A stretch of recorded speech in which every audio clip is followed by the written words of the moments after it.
समस्त अनियमित कर्मचारी भाई को मेरा प्रणाम। मैं सचिन शर्मा, प्रदेश अध्यक्ष नगर निगम अनियमित कर्मचारी महासंघ। आइए जानते हैं किस अनियमित कर्मचारी का होगा नियमितीकरण और किस अनियमित कर्मचारी का होगा स्थायीकरण। उमा देवी प्रकरण 2006 में सुप्रीम कोर्ट द्वारा जब यह आदेश दिया गया कि ऐसे कर्मचारी जो पूरे भारतवर्ष में अपने अपने राज्यों में 10 साल वर्ष पूर्ण कर चुके हैं, ऐसे कर्मचारी का राज्य सरकारें नियमितीकरण करें। उसी आदेश पर यहाँ छत्तीसगढ़ में भी 2008 में रमन सिंह की सरकार ने 88 से पूर्व बचे हुए कर्मचारी और 97 तक के कर्मचारी जिनका 10 साल हो गया तो ऐसे कर्मचारी को नियमितीकरण कर दिया गया। लोग ये समझते हैं कि वो नियमितीकरण रमन सिंह ने किया। रमन सिंह ने नहीं किया, ये सुप्रीम कोर्ट का आदेश था। पूरे भारत में अलग अलग राज्यों में जिनका 10 साल हो गया तो ऐसे कर्मचारी नियमित हुए। और उसी आदेश में यह भी कहा गया कि अब के बाद किसी भी अनियमित कर्मचारी या दैनिक वेतन कर्मचारी की भर्ती ना की जाए। उसके बाद भी अलग अलग राज्यों में, सब राज्यों में लोग बैकडोर एंट्री करके कर्मचारी को भरते गए।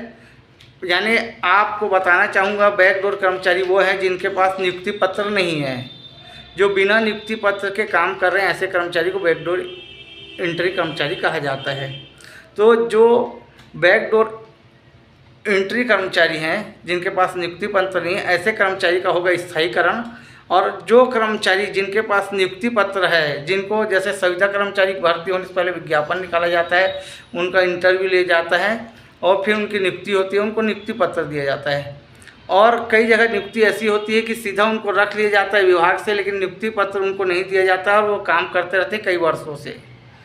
तो उनके लिए ऑप्शन, जिनके पास नियुक्ति पत्र है उनको नियमितीकरण की मांग करना चाहिए, और जिनके पास नियुक्ति पत्र नहीं है ऐसे कर्मचारी को स्थायीकरण की मांग करनी चाहिए। आइए स्थायीकरण क्या है इस बारे में जानते हैं। स्थायीकरण 2016 में पहली बार शिवराज सिंह की सरकार एमपी में थी, वो मुख्यमंत्री थे उस समय। 2016 में एमपी में स्थायीकरण किया गया था। स्थायीकरण में ये नियम है, जिस कर्मचारी ने एक साल में 365 दिन होते हैं, उसमें अगर 240 दिन भी वो शासकीय कार्य में अपनी सेवा देता है तो उसको स्थायीकरण बनाया जा सकता है। इसमें कोई बंधन नहीं है कि 1 साल वाले का स्थायीकरण होगा कि 2 साल, 3 साल, 4 साल, 5 साल, 10 साल। सरकार चाहे तो 1 साल वाले का भी कर दे, 5 साल वाले का भी, 10 साल वाले का, जिसका चाहे उसका स्थायीकरण कर देगी। तो यही नियम निकालते हुए जिसके पास नियुक्ति पत्र नहीं था, तो वहाँ शिवराज सिंह ने ऐसे कर्मचारी जिनके पास नियुक्ति पत्र नहीं था उनका स्थायीकरण कर दिया।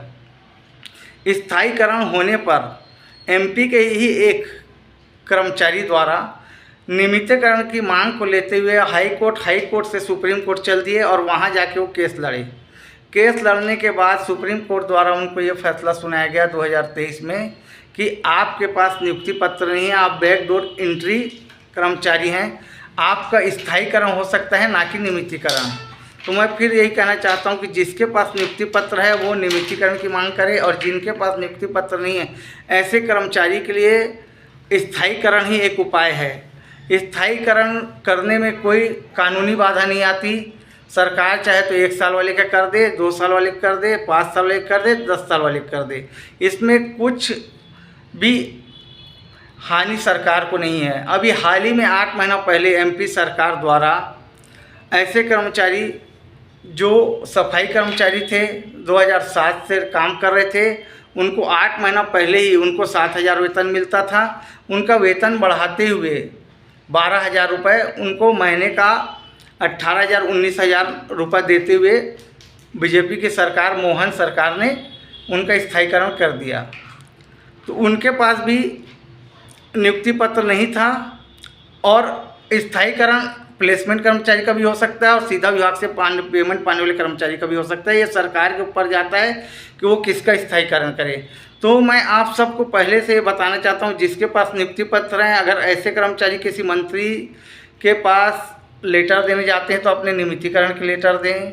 वो सुप्रीम कोर्ट भी जा सकते हैं इस बात के लिए। अगर जो कर्मचारी के पास नियुक्ति पत्र नहीं है, ऐसे कर्मचारी हर जगह अपने स्थायीकरण की मांग करें, और जो भी लेटर अगर मंत्री वगैरह को देते हैं तो स्थायीकरण के लिए दे, ना कि नियमितीकरण के लिए।